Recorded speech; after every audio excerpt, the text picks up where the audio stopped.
असांखे टियों ॾींहुं थानाण जो एसएचओ धमकी ॾेई वियो आहे त तव्हां इमाम बरगाह में न वियो ऐं मुंहिंजा ॿार स्कूल मां घुरायईं, मूंखे घुरायईं, मुंहिंजे मुड़ुस खे। सिर्फ़ु पंहिंजी पुलिस बस पाई, टे मां पंहिंजा सुञाणा पई, ॿ ॻोठ वारा ॿ ॿिया, उन्हनि खे मां सुञाणा पई। हीअ मूंखे खणाइण जी ऐं मूंखे माराइण जी धमकी ॾेई वियो आहे।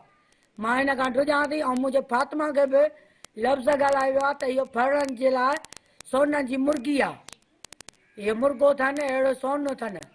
मां फातिमा ते इहे लफ़्ज़ कान संदसि, मूंखे गनी दायो ते नथो खपे एसपी सूबेदार साहिबु। अहिड़ा ॿिया हुआ खानाण ते, उन्हनि कुझु बि न चयो असांखे। ऐं नौशेर में आहे, एॾे आहे, कंहिं बि न ॻाल्हायो आहे, हिन ई ॻाल्हायो आहे। असांखे छो थो ॻाल्हाए? हे पीरनि जो माण्हू आहे, पीर था हिन खे चवनि।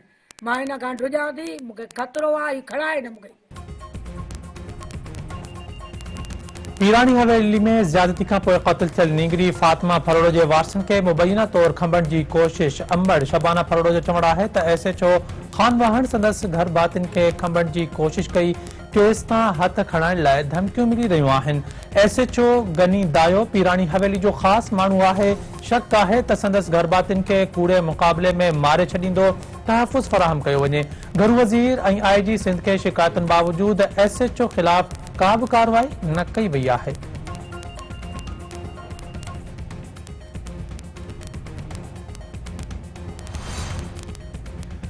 पीरन जी हवेली में ज्यादती का पोइ क़त्ल थियल नीगरी फातिमा फरोड़ो जे केस में फयाज शाह खैरपुर जी दहशतगर्दी जे ख़ात्मे वारी अदालत में पेश। अदालत ॿाहिरां सिक्योरिटी इंतज़ाम निहायत सख़्त, वॾे अंग में पुलिस अहलकार मुक़रर।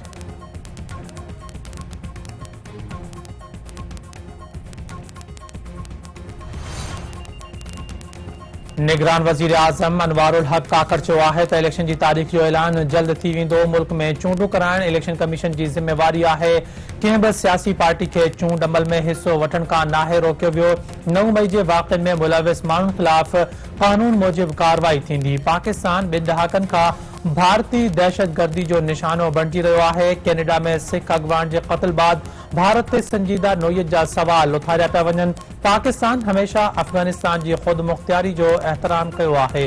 हू पंहिंजी सरज़मीन जो दिफ़ा करण ॼाणनि था। जनरल असेंबली इजलास में भारत हिकु अरसे खां ख़िते जे मुल्कनि जी ख़ुद मुख़्तियारी ते हमला कंदो पियो अचे। कैनेडा में सिख अॻवान जे क़त्ल ते भारत जी दहशतगर्दी आलमी सतह ते वाइकी थी चुकी आहे। कश्मीर मसइले जे हल खां सवाइ ख़िते में अमन मुमकिन नाहे। पाकिस्तान वालारल कश्मीर बाबति गॾियल क़ौमनि जे ठाराउनि ते अमल चाहे थो। भारत वालारल कश्मीर जी हैसियत तब्दील करे गॾियल क़ौमनि जे ठाराउनि जी भञकड़ी कई। निगरान वज़ीर आज़म ख़िते में अमन ऐं इस्तेहकाम जी अहमियत खे उजागर कयो आहे। निगरान परॾेही वज़ीर जलील अब्बास जीलानी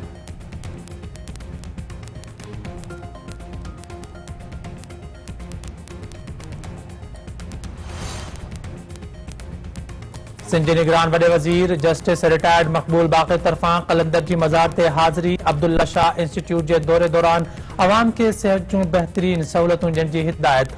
अड़ल हेड वारे जी अॾावती कम जो जाइज़ो। मंचर रोड जे कम जो मुआइनो। यूसी आराज़ी में बूर मुतासिरनि लाइ क़ाइम घरनि जो मुआइनो।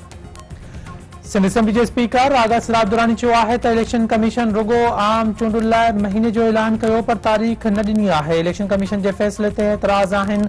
पीपुल्स पार्टी चूंडुनि में हिसो वठण लाइ तयार आहे। नवाज़ शरीफ़ खे ॾेह ज़रूर वापसि अचणु घुर्जे। सुठी ॻाल्हि आहे त समूरा सियासतदान मुल्क में हुजनि।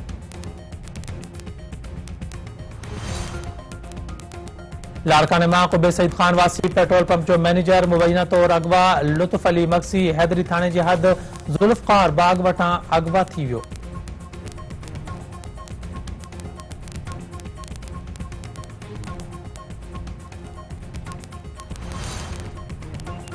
कंदो कोर्ट में क़बाइली तकरारनि जे ख़ात्मे लाइ सिविल सोसाइटी जी एहतजाजी रैली। अॻवाननि जो चवणु आहे त क़बाइली तकरारनि सबबि बेगुनाह माण्हू क़त्ल थी रहिया आहिनि। पुलिस अमन अमान क़ाइम करण में मुकमल तौर नाकाम थी चुकी आहे।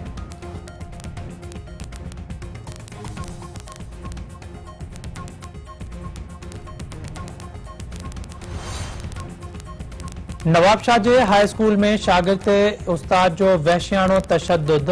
मथो भित सां टकराए धक हणण सबबि शागिर्द ज़ख़्मी। वारसनि जो एहतजाजी मुज़ाहिरो। उस्ताद ख़िलाफ़ कार्रवाई करण जो मुतालबो।